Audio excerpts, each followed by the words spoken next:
Market లోకి కొత్త scam వచ్చింది, అదే జంప్ డిపాజిట్ స్కామ్. సో ఈ స్కామ్ లో స్కామర్ ఏం చేస్తాడంటే మన అకౌంట్ కి నిజంగానే 2000 రూపాయల నుంచి 5000 రూపాయలు పంపిస్తాడు. సో అకౌంట్ లో డబ్బులు పడగానే బ్యాంక్ వాడు SMS పంపిస్తాడు, ఇలా మీ బ్యాంక్ అకౌంట్ లో 2000 పడ్డాయని చెప్పి. సో మనం ఆ SMS చూసి అబ్బా అకౌంట్ లో డబ్బులు పడ్డాయి నిజమేనా అని చెప్పి UPI యాప్ ని ఓపెన్ చేసి బ్యాలెన్స్ ని చెక్ చేసుకుంటూ ఉంటాం కదా.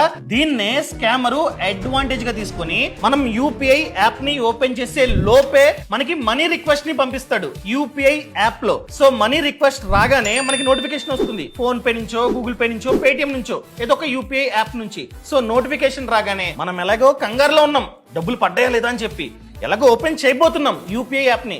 ఎలాగో నోటిఫికేషన్ వచ్చింది కదా అని చెప్పి క్లిక్ చేస్తాం. క్లిక్ చేయగానే అక్కడ పే అని ఉంటుంది. పే అని చెప్పి వాడు ఎంతకు పంపిస్తాడు రిక్వెస్ట్, మనీ రిక్వెస్ట్ 20000 రూపాయలకు 30000 రూపాయలకు పంపిస్తాడు. ఫర్ ఎగ్జాంపుల్ 20000 రూపాయలు రిక్వెస్ట్ పంపాడు, మనీ రిక్వెస్ట్. సో మనం చూసుకోలే, పేని క్లిక్ చేస్తాం, UPI పిన్ ని ఎంటర్ చేస్తాం.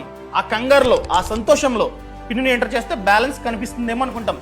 సో మనం ఇండైరెక్ట్ గా UPI పిన్ ని మనీ పంపడానికి నొక్కినట్లు. సో అలా UPI పిన్ ని ఎంటర్ చేయగానే ఆ 20000 రూపాయలు కట్ అయ్యి వాడికి వెళ్ళిపోతాయి. పొరపాటున మీ బ్యాంక్ అకౌంట్ లో ఎవరైనా నిజంగా డబ్బులు వేస్తే చెక్ చేసుకోకండి. First of all UPI app ని ఓపెన్ చేయకండి, 30 మినిట్స్ వరకు వెయిట్ చేయండి. అలా 30 మినిట్స్ వెయిట్ చేస్తే ఆ మనీ రిక్వెస్ట్ అనేది ఎక్స్పైర్ అయిపోతుంది, లేదా రాంగ్ పిన్ ని ఎంటర్ చేసినా కూడా ఎక్స్పైర్ అయిపోతుంది అనమాట, క్యాన్సిల్ అయిపోతుంది. అలా చేసుకోండి.